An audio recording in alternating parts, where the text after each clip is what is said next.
So that's the menu. There are a couple things here that I didn't really mention, but up here are the achievements, which I'm going to be focusing on as well. The stream title and the YouTube episode titles are going to be 100%ing this game, which to me basically means checking off as many entries on here as possible, if not all of them, and getting all the achievements. I'm not going to be worrying about collecting every single item, because I'm not really sure if that's completely possible, to be totally honest. Calamity adds so much stuff that I just don't know if that's really possible to do. If I'm feeling right about it, and I beat the game and I still want to play, I might do that, and I might start like a museum for all the different items. But considering I'm not using the wiki, I don't think I'm going to be getting all the different items because of how many secrets this game has, how much stuff is just hidden. So, I don't think I really need to do that.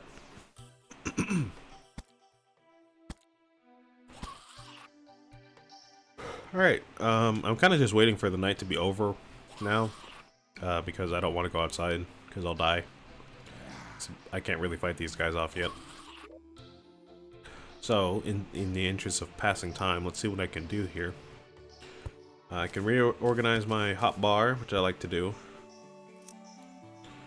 I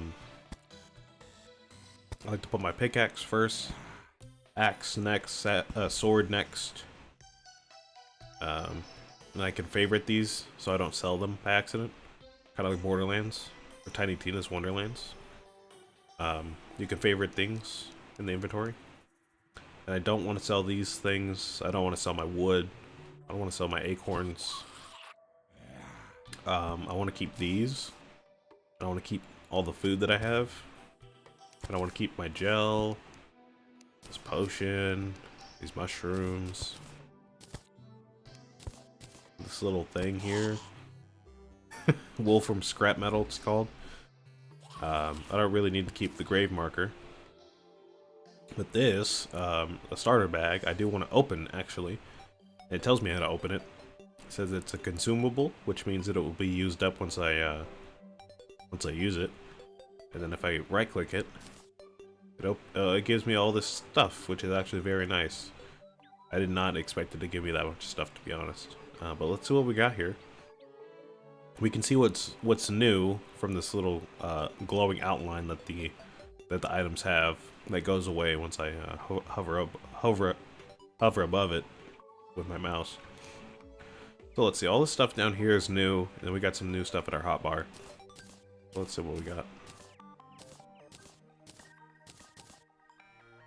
We've got some new potions, which I do want to keep. I'm going to want to keep pretty much every potion that I come across. We've got some ropes, which is great. Bombs, which are great. Mana crystal, great. Got a new weapon, which is awesome. Another new weapon.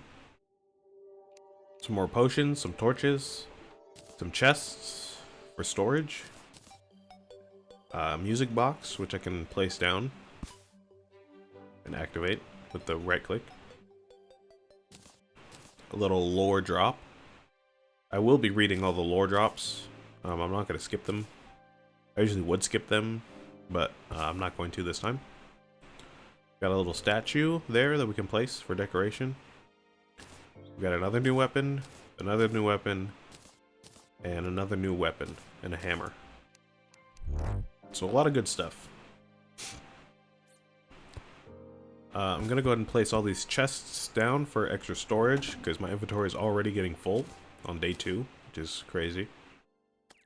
And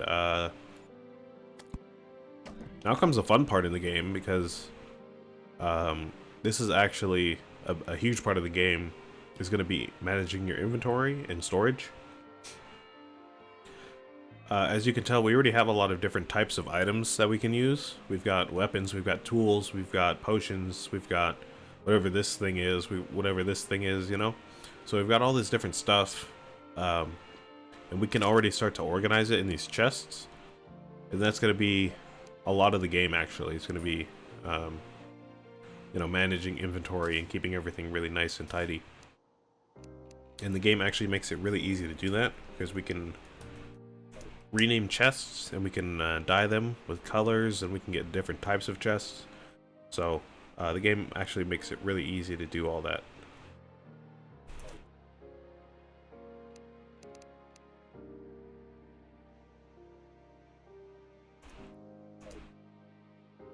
And we're gonna just start off by throwing all of our new weapons in here, and, you know, seeing what we got once we do all that. So that's all in there. Gonna put our potions in here.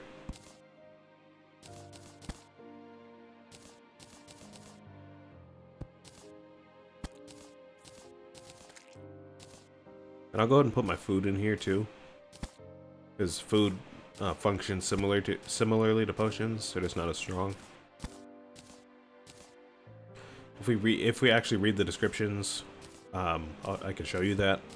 I'm just moving kind of quick here, because we only have so much time in the day before we have to hide out here again for another like 10 minutes. So we can see for like this green potion here, it's called a swiftness potion. It's a consumable, which means it will be used up once I use it, like so. If I drag one of these potions out into the, or not, hold on, what am I trying to say? If I grab one of these potions out of my inventory, and I left click it while it's out of my inventory like this, I will drink it, and we will get the effects of that potion.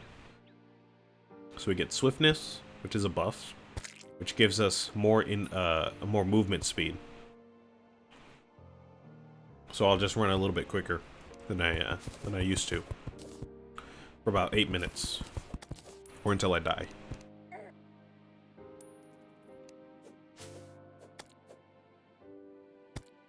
All the potions do something like that, or or, you know, buff us in some way. I'm trying to, you know, get to my house so I can read what the other potions do, but these slimes are kind of harassing me here. Nope. We got our second death, and we can see my my potion effect actually wore off. So that's going to be true for most potions, is that they will actually wear off once you die, whether or not you ran down the timer or not. So I'm going to go ahead and put some doors on this house so I can get in and out of it safely. And I'm going to see what these other potions do. Got a Spelunker potion, a Gills potion, Mining potion, Recall potion, Shine potion, and Iron Skin potion. There's a lot more potions in the game. So if you're saying, oh, this is a lot of potions, why are there so many potions? There's a lot more, so I would say just get used to it. And then we have some food here, some plants. Got a grapefruit, apple, lemon, a peach, and some mushrooms. And all these do are general buffs, like minor improvement to all stats. It's not a specific buff to one stat. Like this one says increases mining speed by 15% for 10 minutes. And then all these foods improve all of your stats by a little bit for about 5 minutes. So they're pretty much just weaker potions. And then the mushroom is going to be like a health potion. Restores 15 life, which I'm actually going to keep in my inventory. Because like I said, they're like a health potion that I can use anytime.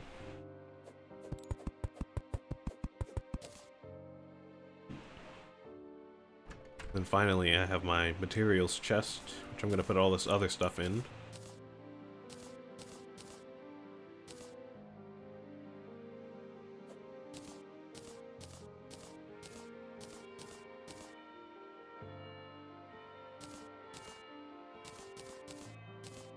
And we can actually see what is and what isn't a material, because it tells us. Like this fallen star here. It says it's a type of ammo for some kind of weapon. It's a material, and if it's out of my inventory during the morning, it will actually disappear. So I want to make sure I don't drop this because it will disappear right now. Now something that is a material means that it can be used in a crafting recipe. Like how wood could be used to make a door for this crafting bench. Materials can be used to make other things. Like this fallen star, if I go to my guide and I ask him, oh, what can this material be crafted into? He will tell me all the different things that this can be crafted into.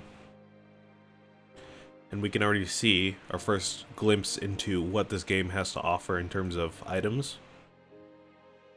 A lot of it's, actually most of it, if not all of it's going to be out of our reach for now. Like here you can see this, all these materials that we have no idea where they come from, or what they do, or how you get them. But if you combine them with a certain amount of fallen stars, they will make new stuff. We've got different weapons. We've got, let's see, accessories. Like this one is equipable, which means you can put it up in this accessory slot here. More weapons, some clothes here, vanity item. You can make different blocks, decoration items, different utility items, all that good stuff. So that's just a little glimpse of what, how many different items are in the game, which kind of gives you a little bit of a spoiler as to where this game is going. Because, like I said, this game doesn't really tell you anything. You just kind of have to play it and figure it out. So let's, finally, let's see what kind of weapons we got, because we did get a lot of weapons in that starter kit. We've got some, let's see, we've got a sword, we've got a staff, a bow, another staff, some bricks, and I actually had the sword to start off with, but I want to compare it with the new one.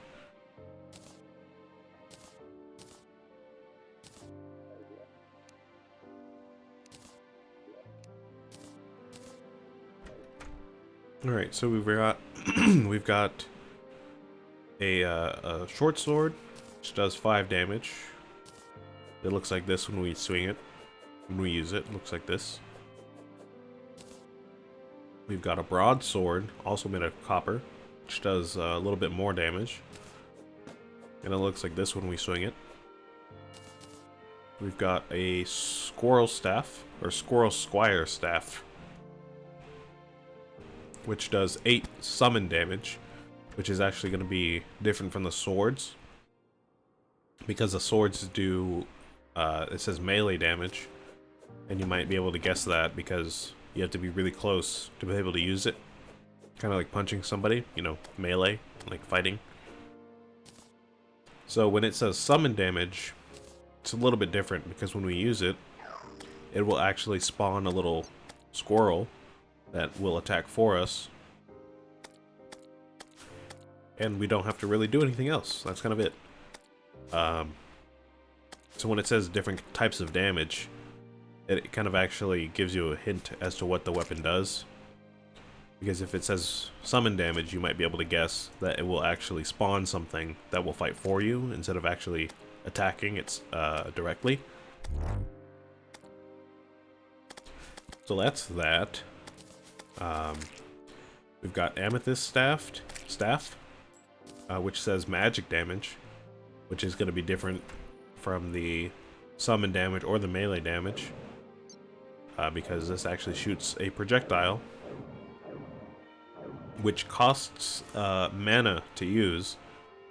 It might not be obvious at first, but this little blue bar underneath our health is going to be our mana. So if we use something that causes magic damage, it's going to cost mana to use. Which we have an unlimited amount of mana, but it has to recharge.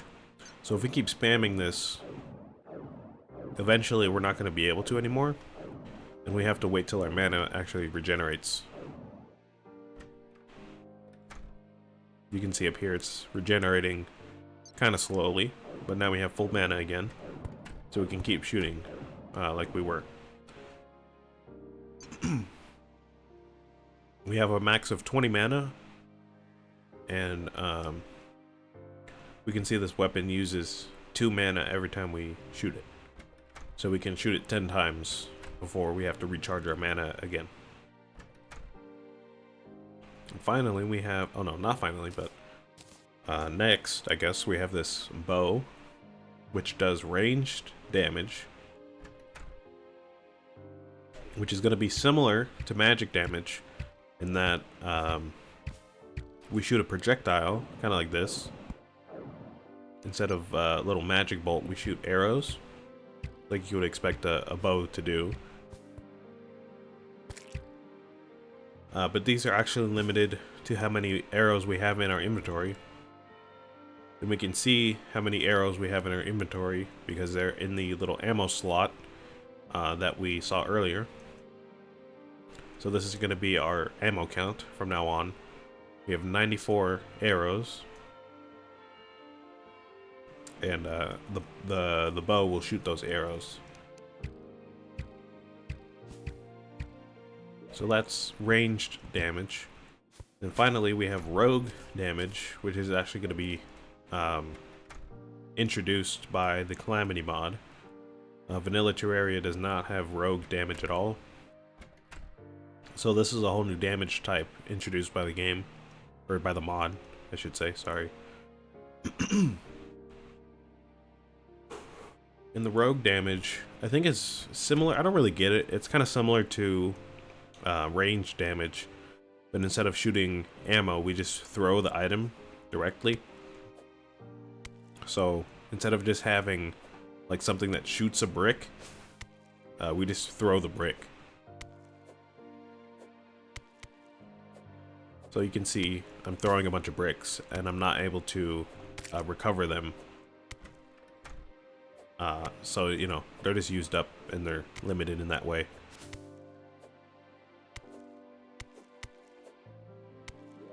So those are our weapons that we can use. And you might say, oh, well, how can you choose what weapon to use when they're all different types of damage? And they all, you know, attack differently. And that's actually another selling point to the game, I think. Not the whole point of the game, but part of the draw of the game. Part of the draw of the game is that there's different weapon types and different damage types. So there's different ways of approaching boss fights. So if I want to approach a boss fight with only melee damage, it's going to be pretty up close.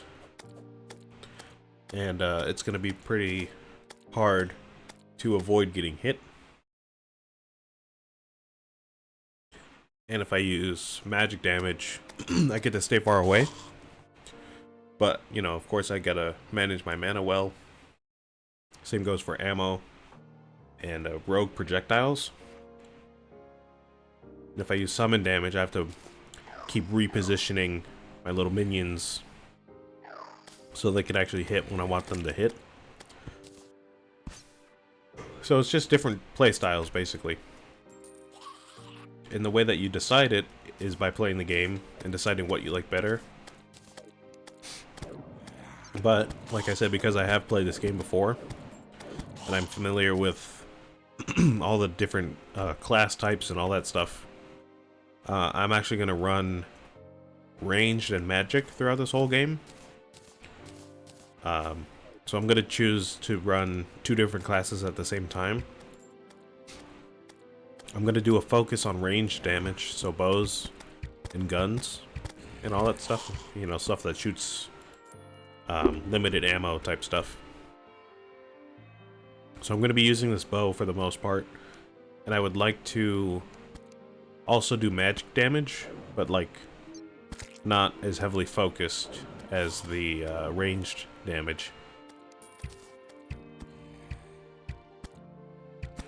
And it's kind of random why I picked that. There's no like real reason why I'm doing that. when I did my Revengeance playthrough, I did melee damage. And, I don't know, I just felt like doing ranged and magic this time. So that's what I'm doing. And all that basically means is that anytime I get any kind of melee weapon, a summon weapon, or a rogue weapon, I'm basically gonna throw it in the trash. Because it's just not what fits my character that I've chosen.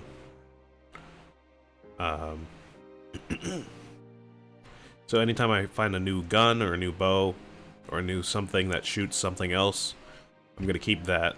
And anytime I find a new magic weapon, like a spell or a staff or another, like a magic gun or something like that, then I'm gonna keep those as well. Anyways, it's already nighttime again, so I've just got to stay in the house for another night. But I'm feeling good, because now I've kind of explained what different stuff in the game does. And I've also explained the direction I'm going to take my character. So I'm feeling good about that. I'm going to go ahead and keep these weapons until I can sell them. I'm going to go ahead and put all these other materials away.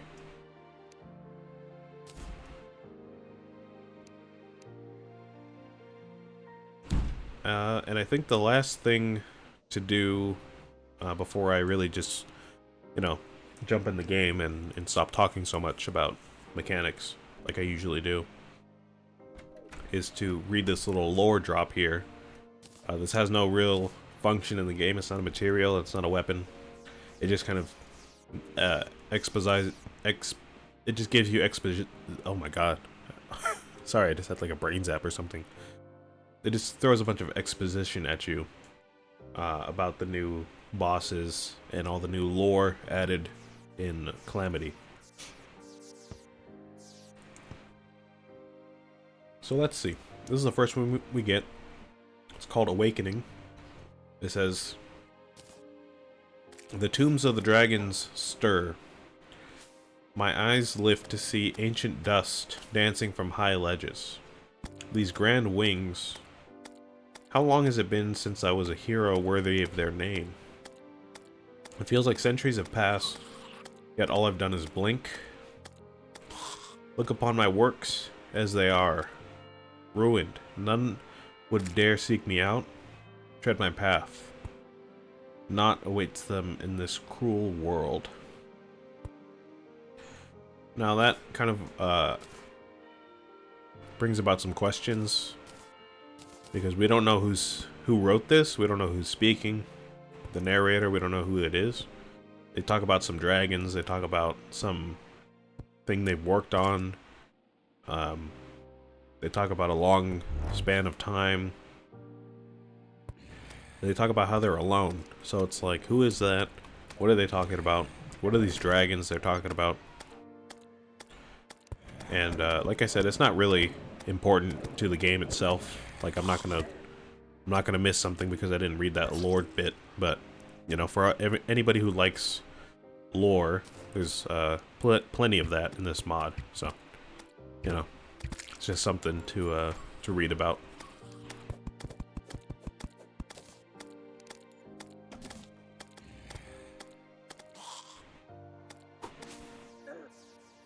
Oh.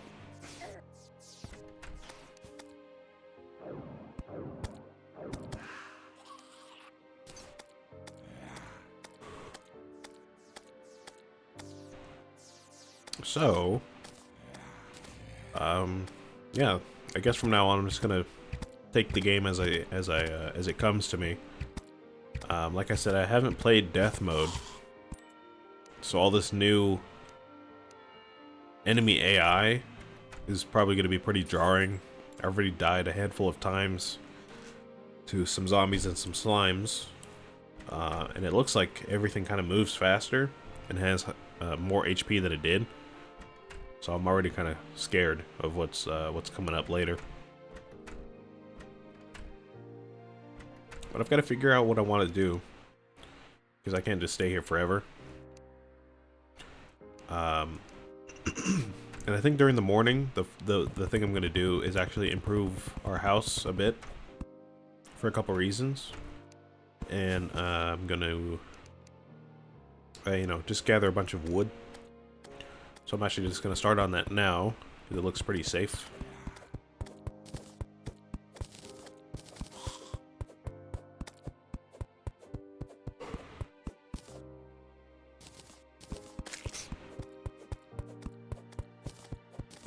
And for all that this game does offer, that is, you know, pretty complicated and involved in terms of like mechanics and all that stuff, there are a fairly there's a fair amount of pretty simple stuff that you can pick up that will help you.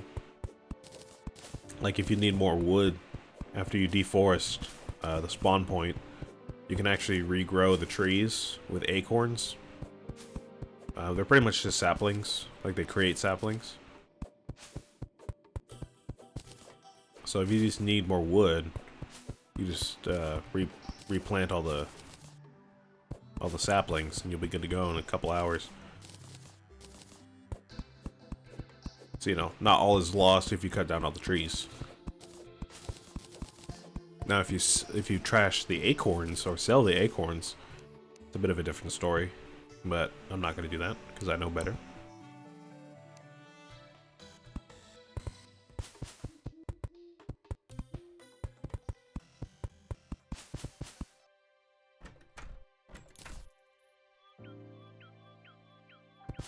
So I'll just go ahead and wait for these to grow back. And in the meantime, I'm going to expand on the house. And actually get some people to move in. Because that's how this game works.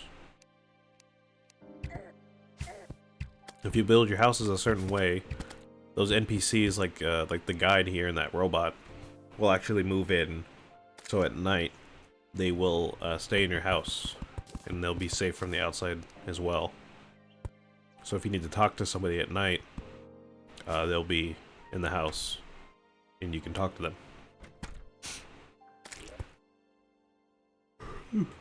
Now, in the interest of making things even and pretty looking, I'm gonna use one of the kind of strange features of this game, that being a little ruler that you can just turn on and turn off at any time.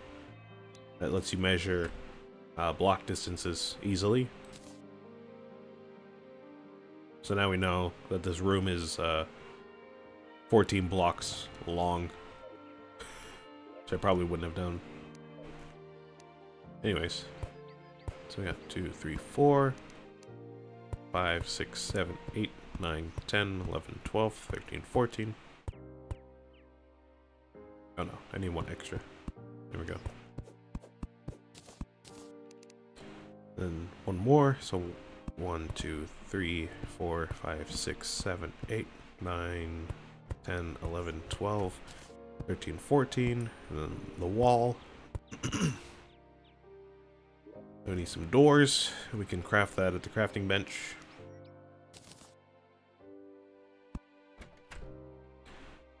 Then I'm going to replace the floor with wood.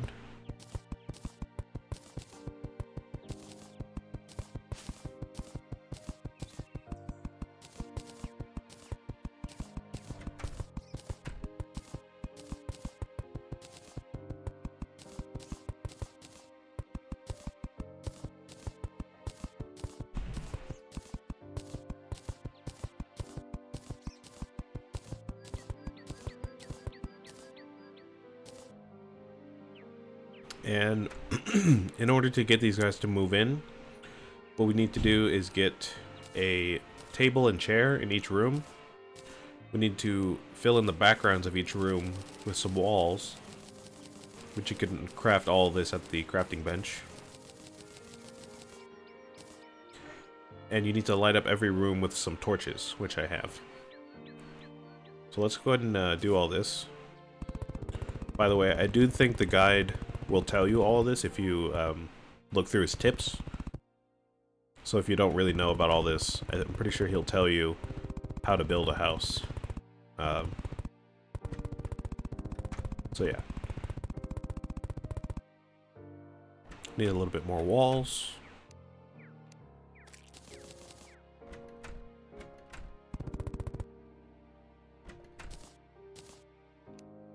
Some torches.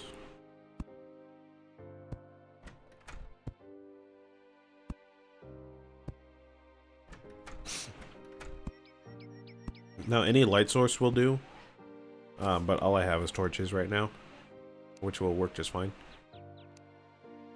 And I need a table and chair in each room. So I'm going to move this. I'm going to take this music box out, put it somewhere else, just to make room for the table and chair.